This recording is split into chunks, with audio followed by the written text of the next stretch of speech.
From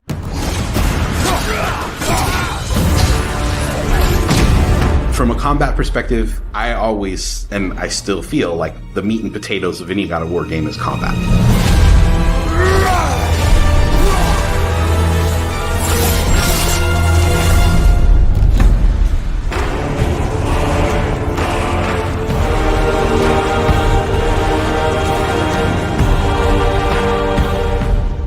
My name is Roberto Clemente. All my friends call me Bert.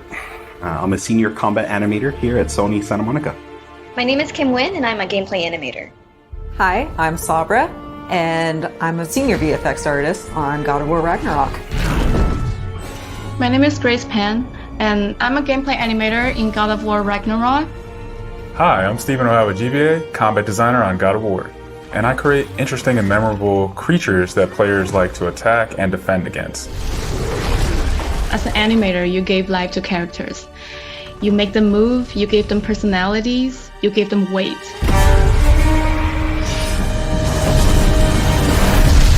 My role as a VFX artist is to put the power behind a move. You are in control of fire and earth and water and wind. Whether you are throwing your axe or on the receiving end of an enemy spell, VFX is what really gives the movement and the danger to every move that a character or enemy makes. I work really closely with the design team and the tech art team on this project specifically. We actually work a lot with camera, along with the guidance of our great camera team, so I find myself doing fight choreography sometimes. One of the most challenging parts about being a combat designer isn't the technical implementation of creating a creature, but it's really navigating that line between frustrating and engaging. We want to make something that makes players lean forward and focus and really try hard against that enemy and feel good about overcoming that, but we don't want to make them feel defeated if they can't figure something out. And then it feels rewarding when you win, not because it was impossible, but because it was fun and engaging. After the last game, we've heard the community cry out for more mini-bosses, bigger creatures, and enemy variety, and this time we really leaned into that. So in God of War Ragnarok, you're going to be traveling to all 9 realms, and each realm is going to have like its own theme of enemies that are very unique to that space. For example, in Alfheim, we're familiar with the Dark Elves, but this time around we're going to be fighting Light Elves, such as the Light Elf Warrior. One of the key learnings from the last God of War game is we don't have to think about the camera and how close combat is going to feel. We already have that knowledge, so we can build upon the close camera that we have, and we can iterate on enemies, creating more interesting scenarios. In the last game, Atreus was just starting to fight alongside Kratos, and he was learning from the master tactician. So in this game, he's trying to prove himself a little bit more, and we built upon those mechanics with him. The previous God of War, Atreus was still a kid, right? So he has a lot of dependency on his father. And for this game, you will see Atreus moving more independently on his own as a companion. In regards to VFX for Kratos, I think what the players really love is the powerfulness of it. When you are playing as Kratos, you really do feel like the God of War. And moving into Ragnarok, we want to really make something bigger, make it stronger, make it more of a spectacle. You want them to be like, oh my gosh, I didn't know that the Blades of Chaos could get even better, but look at that. So as Kratos gets more powerful, he's going to have access to newer combos and newer abilities that will increase the combat depth of each weapon. For the Blades, one of the moves that I've really enjoyed from previous God of Wars is the combat grapple, and we're going to be bringing that with a new twist. I'm very excited for players to try the blade grapple traversal moves. That brings so much more speed into the movement and the dynamic feel to it. One of the ways we've expanded Kratos combat this time around is we've given more utility and choice to the shield loadout. If you are a parry person, you could really go for a shield that gears towards parrying. If you're a big blocker, then you could choose a shield that will really match your playstyle. One new mechanic or element that I'm really excited about is these combo finishers. Building up the stun meter this time around is going to lead to different ways to basically decapitate the enemy. You're going to be able to choose, which weapon you want to have when you kill a guy. Another feature that we've added for Kratos is his new pre-fall attacks. You could jump off a ledge, and if there's an enemy below you, you could slam down on him. There's such an emphasis on verticality in some of these fights that it's super engaging. And as Kratos, now that you have so much mobility and that you can also take advantage of that verticality, I think it just adds such another interesting layer to a fight.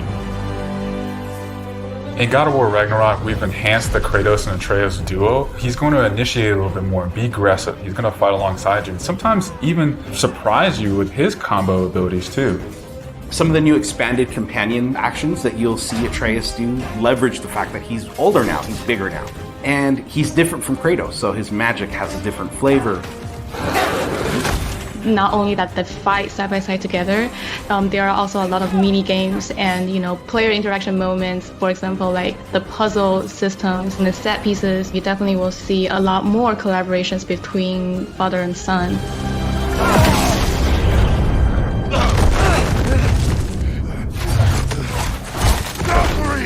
Odin must have said that. There's so much that goes into building a big set piece. You basically iterate and iterate and iterate, and it takes testing and just seeing what works to really figure out the personality of something. Basically, every department gives it their all to make things really spectacular. There were a lot of different times that I would look back at God of War games just through the ages. Before 2018, there were so many amazing, huge boss fights and set pieces that it was a huge inspiration for me on my time on this project. For the old father! Our design philosophy for creating new and memorable enemies is basically making them a combat puzzle, similar to like chess, and focusing on the chess pieces. Each piece has its own theme and its own use. You need to be able to see what's happening in an instant and be able to react as the player.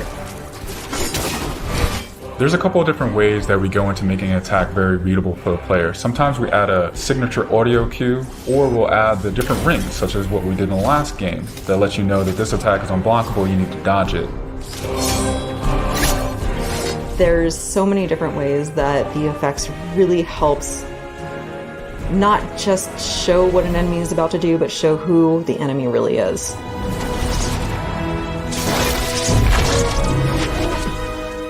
Everything you design has to be surrounding the essence of the character and a story. It's what makes it believable and memorable in the first place.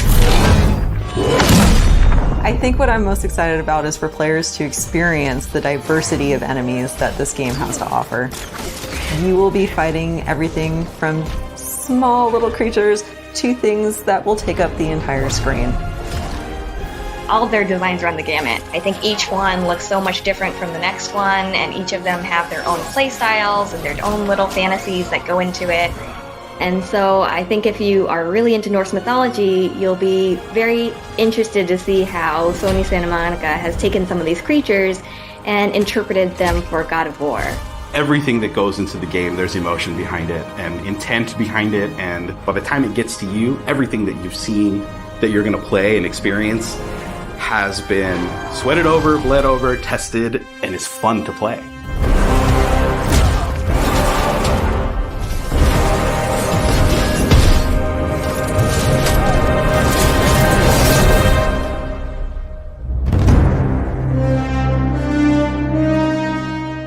PlayStation.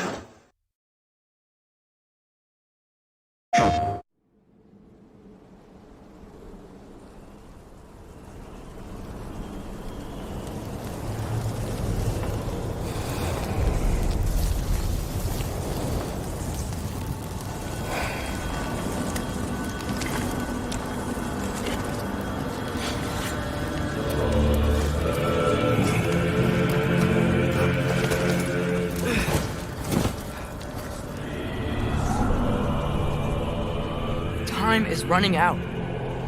The prophecies say Fimbulwinter leads to Ragnarok. War is coming. My story doesn't end hiding in these woods. I should be out there, finding out who I am, who Loki is. I will not allow you to pick a fight with gods.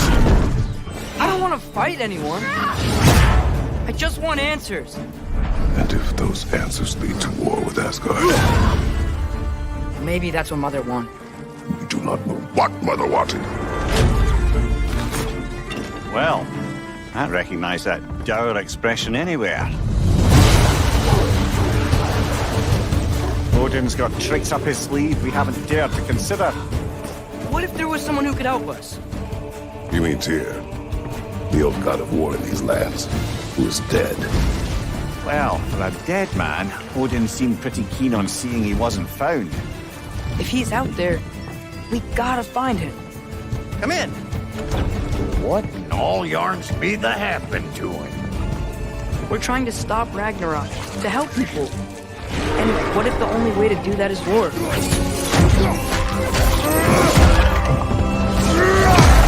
War is not the only way. Stop thinking like a father for a moment and start thinking like a general. No! You seem like a calm and reasonable person. Are you a calm and reasonable person?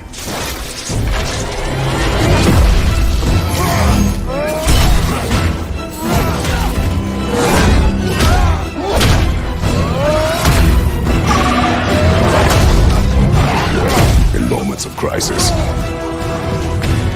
panic does nothing. Harness it. Let it serve you.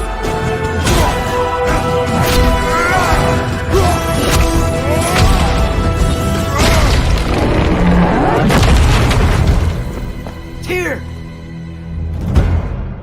Are you coming with us?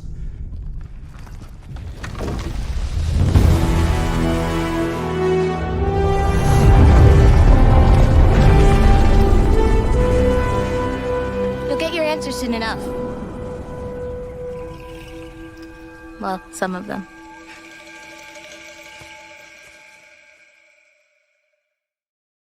PlayStation.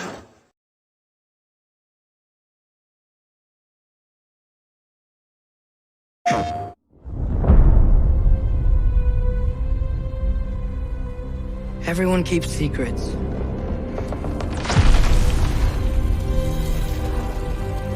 Sometimes it's the only way to protect the ones we love.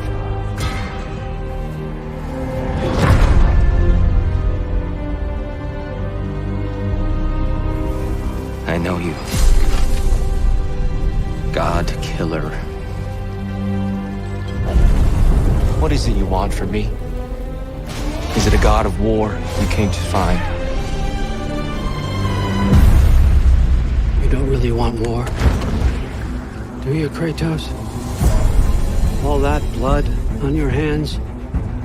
On your son's hands? What is it you will not tell me? I can't talk about it, but I just need you to trust me. We follow your every whim. But you don't believe in any of it. And still I follow. Because all that matters is that you are safe. But that's not all that matters. Who's keeping you safe? I do not need you to protect me. You sure about that? Pretender God! For the old father! Death can have me when it earns me.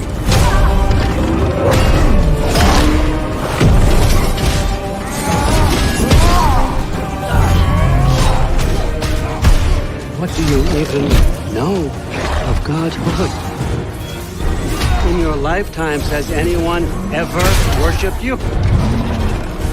Ever prayed to you? Can you even imagine that kind of love? No! You don't care about anything beyond yourself. Beyond the monster who kills without cause.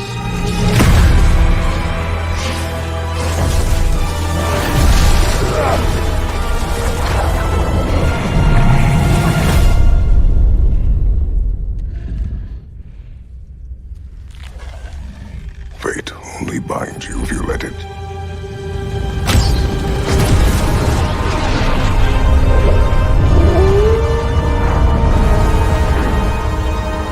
Do what is necessary.